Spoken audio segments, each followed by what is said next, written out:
Osama bin Laden का आपने जिक्र किया। ओसामा को जी कहने वालों के साथ तो आप खड़े थे, याद है ना? भारत के एक नेता दिग्विजय सिंह जी, कांग्रेस के नेता ओसामा जी बोले थे कि नहीं, और जिनके साथ गले मिलके आप दिल्ली का चुनाव लड़े थे। तो जब आप लोग ये कहते हैं कि वो अहिंसा पे भाषण दे रहे, आप तो उनके साथ खड़े थे जो ओसामा को जी बोले थे, हाफिज को साहब बोले थे, जाकिर नायक को शांति का मसीहा बोले थे, और इशरत जहां को बेटी बोले थे। और आप कहते हैं कि लगता है कि ओसामा हिंसा का भाषण दे रहा। महोदय, शराब घोटाले में, दारू के दरिया में दिल्ली को डुबा देने वाले लोग, जिनकी सरकार ने ऑफिशियली एक पौवे के बदले दूसरा पौवा फ्री दिया, उसने जाके अपनी ईमानदारी की कसम कहां खाई? महात्मा गांधी की समाधि पर, जिनका जन्मदिन 2 अक्टूबर पूरे देश में ड्राई डे मनाया जाता है। भैया, गजब का दारू का नशा आप लोगों को चढ़ा था। आज तक आपने पद्मजा जी कोई उदाहरण नहीं देखा होगा कि महात्मा गांधी की समाधि में जाके कोई धरना प्रदर्शन करे, वो भी कौन सा आरोप? दारू का आरोप,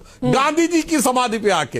तब लगता है कि जैसे कोई ओसामा बिन लादेन शांति का प्रवचन दे रहा है। नाना प्रकार के घोटालों में आबद्ध, शराब का घोटाला, हवाला का घोटाला, शिक्षा वाले मामले में तो छोड़िए, स्वास्थ्य के मामले में घोटाला, अरे साहब माफिया से बात करने का घोटाला, अभी बात सामने आई, आपके एक विधायक महोदय आए हैं।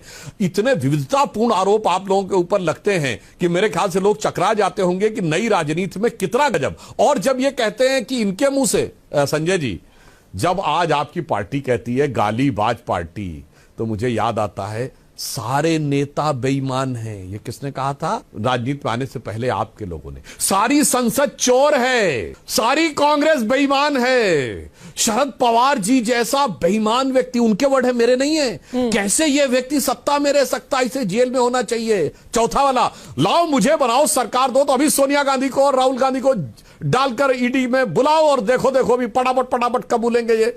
मेरे विचार से आप लोग जब ये बात कहते हैं भाषा की मर्यादा, आपके शब्दों को जो डिजिटल मीडिया पे अवेलेबल है, कोई जाके सुने तो उसके मन में आता, ओहो ये आके भाषण दे रहे, तब उसे लगता है जैसे ओसामा बिन लादेन शांति का प्रवचन दे रहा हो।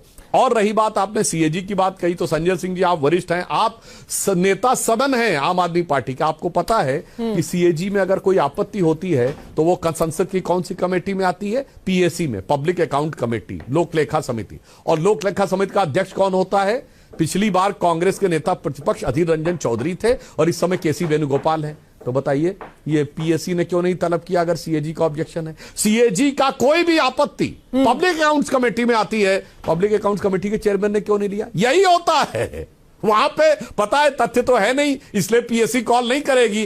टीवी पे आके जोर जोर से बोलो और बोल के अपना चले जाओ, जो आम आदमी पार्टी की फितरत रही है, केजरीवाल जी की स्टाइल रही है। तो इसलिए मुझे लगता है कोई भी मुद्दा हो, मुद्दा बंगला हो या मुद्दा दारू का हो, मुद्दा सीएजी का हो या मुद्दा फर्जी वोटर का हो, सारे मुद्दों के ऊपर आम आदमी पार्टी आज एक चक्रव्यूह में फंसी हुई दिख रही है।